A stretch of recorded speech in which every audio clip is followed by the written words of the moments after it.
Hey everyone, welcome back. My name is Ashley Empowers. I am a debt-free, high-earning housewife, and I love to share content around stewarding your home and your business with excellence.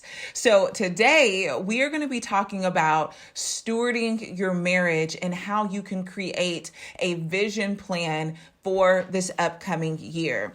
So recently, my husband and I had our yearly vision planning meeting, and I thought it would be really fun to share with you how and why we do it. So we have been married for the past 8 years, and this has just been a yearly tradition to make sure that our visions are aligned and that we actually have a target and a plan for what we see for our future.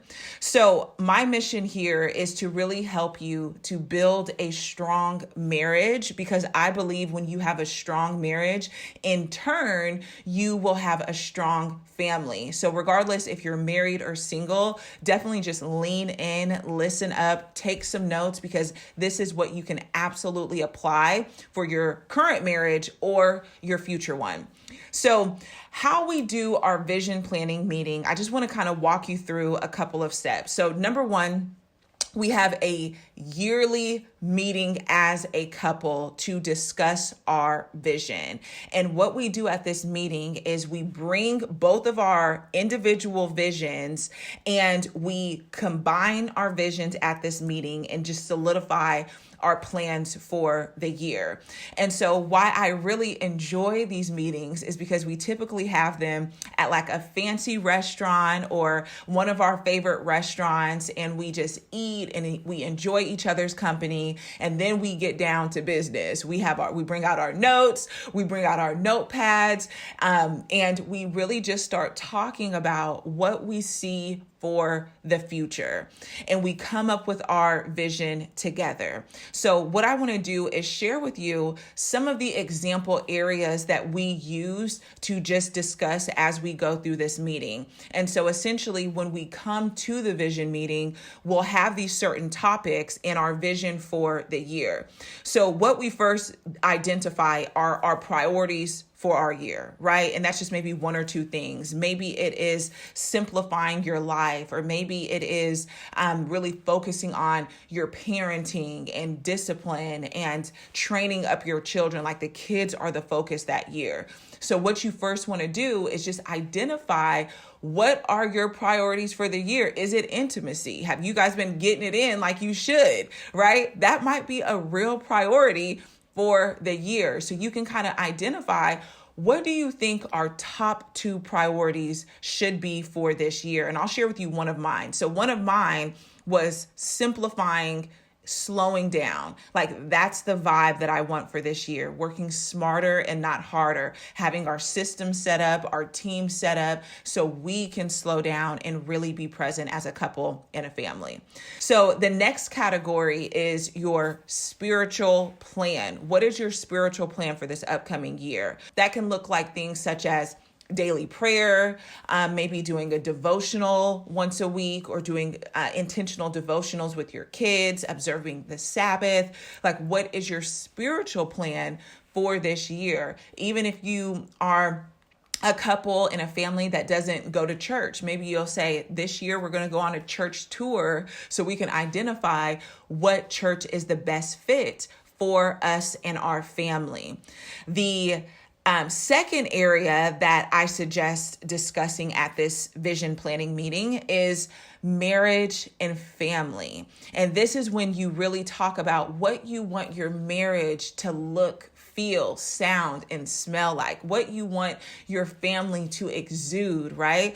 That can be you set a day for intentional date nights. That could be doing a marriage devotional, whatever it is. Like if there's been areas over this past year where you feel like you've lacked in your marriage or you've struggled in your marriage, it's so great to use this time to say, this is how I've been feeling. What can we do to progress in this area of our relationship and when it comes to our family? So you definitely want to have a category for marriage because, Also understanding your love languages. If you're someone who loves your love language is quality time, being intentional to say, at least one, let's put on here one night a week. We'll do an intentional date night so that quality time love language is fulfilled, right? So the next category that we do is family trips/trips. We can just call them trips because we have couples trips, solo trips, and we have trips for just us as a couple. So couple, family, and solo. And so why this is so beneficial, y'all. Typically, when we go on vacation, it's like we get to such a point where we need a vacation. We just end up booking it, and 2 weeks later, we're going. But something we're doing differently this year is planning our trips in advance. So we have 5 trips on the calendar for this upcoming year.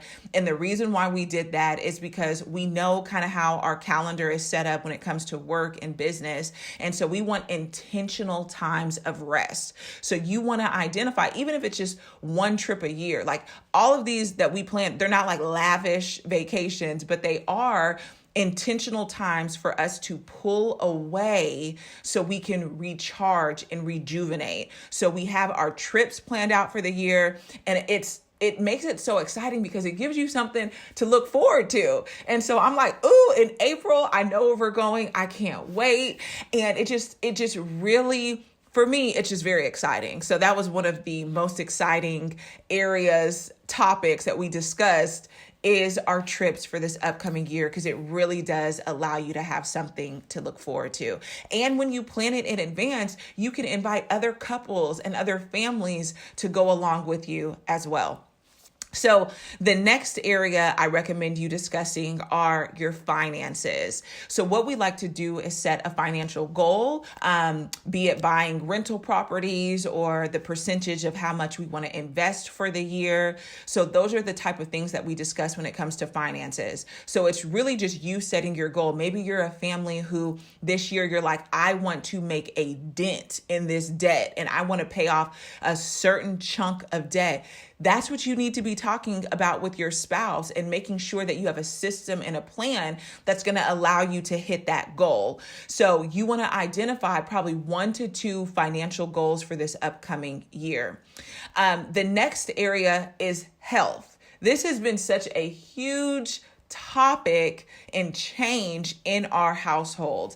And so we set about 4 or 5 different health related intentions for this upcoming year, from, spending the majority of our time eating and cooking at home, eating out on special occasions, making sure our family is just living an active lifestyle. We set our personal workout goals and intentions, and that just allows us to be accountable to each other, because now we know the vision that we've set. Now we know that we want our children to live healthy lifestyles and have the proper nutrition in our home and not a lot of junk. So that's going to really affect the way that we buy groceries, the activities that we enroll them in. So it was just so nice to get on the same page.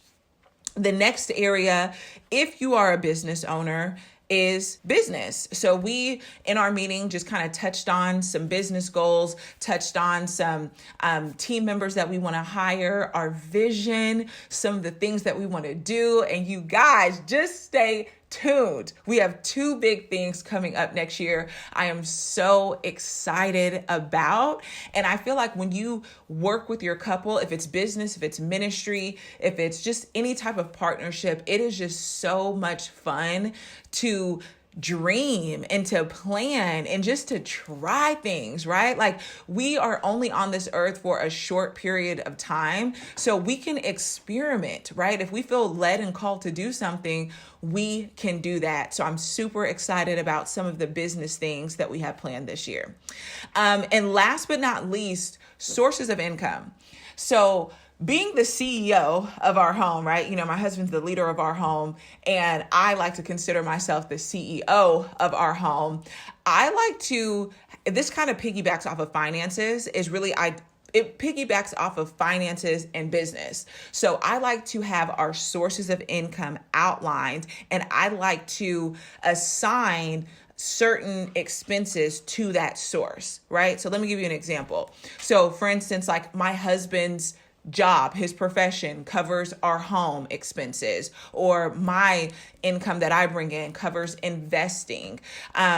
So a different stream of income, let's say you want to buy a new home this year, you can say this specific stream is going to be used for a down payment for a home. That's an example. So that's how I like to do it. And it really just motivates me to like boost up certain streams of income when I'm trying to reach certain goals. And same with my husband as well. And then when it comes to our personal visions and our personal goals, we do touch on those, but that's something that we do individually. I have my own personal goals and my husband has his, but essentially what you want to do is just keep this entire process simple. When we had our meeting, number one, that was just a reoccurring thing that I kept saying, let's keep it simple, because in years past, we are guilty of saying we're going to do devotionals every day, pray twice a day, go to do all of these things, and we would end up doing barely anything. And so now our way of planning for the next year is keeping things very simple. So instead of saying, oh, I'm committing to doing 5 devotionals with my husband every single week, we say, let's do one. Let's do one. If we do more, awesome. But let's commit to doing one. Because if you do one, that's 52 devotionals that you do with your spouse every year. So you want to make sure that you keep it simple. And the last thing that I'll say is this. I remember hearing Dave Ramsey say a quote on 92% of people traveling, road tripping to Las Vegas, they have a roadmap. And I think why this is so important is because it not only gives you a destination, but it also gives you a map to get there. And in marriage, you have to stay in alignment, and you want your visions to stay in alignment as well. In doing this each year, it gets you on the same page, and it also serves as accountability, because now we have this written down. It is set in stone, and you have something to move forward to as a couple. Amos 3:3 says, how can two come together if they don't agree? If I said that wrong, I will quote the exact scripture down below. But essentially, the Lord wants us to agree and be a unit and a team as a couple. So I hope this inspires you just to sit down with your spouse and say, hey, let's get on the calendar to have our yearly vision planning meeting. Let's book a reservation at a nice restaurant, enjoy our company, and really just dive in to what we're feeling called to do this year. So thank you guys so much for tuning in. If you have not already subscribed to this channel, please hit the subscribe button. If you're interested in more content like this, my goal is to hit 100,000 subscribers by the end of the year. So your support would mean the world to me. And lastly, I would love for you just to comment below vision. If any part of this video resonated with you whatsoever, just comment below vision. And thank you again for listening.